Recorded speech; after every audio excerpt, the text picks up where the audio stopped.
Aujourd'hui, j'ai failli tuer tous mes colocataires avec une canette de soda. Cela s'est passé à l'université.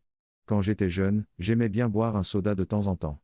J'aimais aussi l'herbe, mais honnêtement, je ne me souviens pas, si j'étais défoncé lorsque la comédie tragique suivante s'est produite. À vous de juger. J'étais donc dans mon appartement en colocation, en train de me prélasser, quand j'ai eu l'idée de me prendre un coca. Je suis allé dans la cuisine et j'ai sorti une canette du réfrigérateur. Ce réfrigérateur ne semblait pas faire la différence entre la température du réfrigérateur et celle du congélateur. C'était donc un peu aléatoire, et ce jour-là, j'ai touché la loterie inversée et je me suis retrouvé avec une canette de coca congelée dans les mains.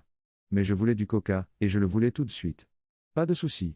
Ce dont j'avais besoin, c'était d'un peu de chaleur rapide, et à côté du réfrigérateur congélateur se trouvait un réchaud.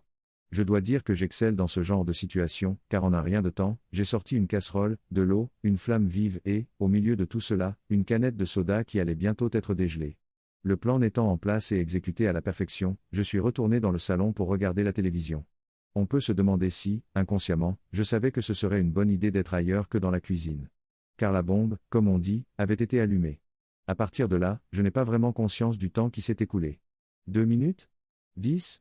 Quel que soit le temps écoulé, mon monde a rapidement été ponctué par une explosion littérale. Je n'ai aucune idée de ce qui s'est passé. Une fuite de gaz? Un avion? J'ai sauté par terre pour éviter la catastrophe. Très vite, alors que j'étais encore au sol, mes colocataires sont entrés en courant dans le salon. Qu'est-ce que c'était? Mes sens revenant lentement, je me rends compte que tout cela a peut-être été causé par mon idée de mettre le feu à la carbonatation sous pression. Nous nous précipitons dans la cuisine et, aujourd'hui encore, je n'arrive pas à croire à ce qui s'est passé. Il y avait du soda collant, partout. Mais où était la canette? La canette avait disparu. Des morceaux d'aluminium avaient été explosés dans les murs. Le plafond. Des éclats de métal entiers étaient littéralement à moitié dans un mur, à moitié à l'extérieur. Nous sommes restés là, bouche bée, devant la scène apocalyptique qu'était devenue notre cuisine de collège standard. Il m'arrive encore de penser à la chance que j'ai eue. J'aurais facilement pu être tué, ou tuer n'importe lequel de mes colocataires qui serait entré dans la pièce. Imaginez si j'étais entré un instant plus tôt, pour remuer ce satané truc, la tête passée par-dessus. J'en ai des frissons. Trop long. Je n'ai pas lu. J'ai décidé de décongeler un coca congelé en le chauffant dans de l'eau bouillante. Sans surprise, il a explosé d'une manière qui aurait tué n'importe qui dans la pièce, et m'a placé de manière permanente au sommet absolu des prix Darwin.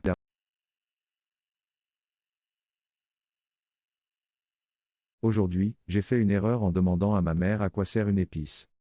Je n'oublierai jamais la fois où j'avais environ 11 ans. Je sentais toutes les épices dans ma cuisine et j'ai été absolument stupéfait quand je suis arrivé au cumin et qu'il sentait exactement comme mes couilles. C'était vraiment sauvage. Curieux, je l'ai apporté à ma mère et lui ai demandé, « Maman, à quoi sert le cumin ?» C'était assez innocent, mais comme je ne savais pas comment prononcer le cumin, elle a cru que j'avais dit cumine, c'est-à-dire éjaculé en argot. Elle m'a dit, « Excuse-moi, pourquoi me demandes-tu cela ?» J'ai donc précisé la raison de ma question, comme n'importe qui le ferait, en déclarant, parce que ça a le goût de mes couilles, je voulais dire l'odeur, car je n'en avais pas réellement goûté. Elle était à la fois dégoûtée et en colère et m'a dit d'arrêter immédiatement d'en parler. Je voulais lui demander à quel repas elle avait ajouté ce produit, mais elle était tellement en colère que j'ai arrêté de lui parler. Avec le recul, j'ai l'impression que cette question aurait pu soit éclaircir la situation immédiatement, soit la faire basculer. Ce n'est que des années plus tard que j'ai compris pourquoi elle avait réagi ainsi.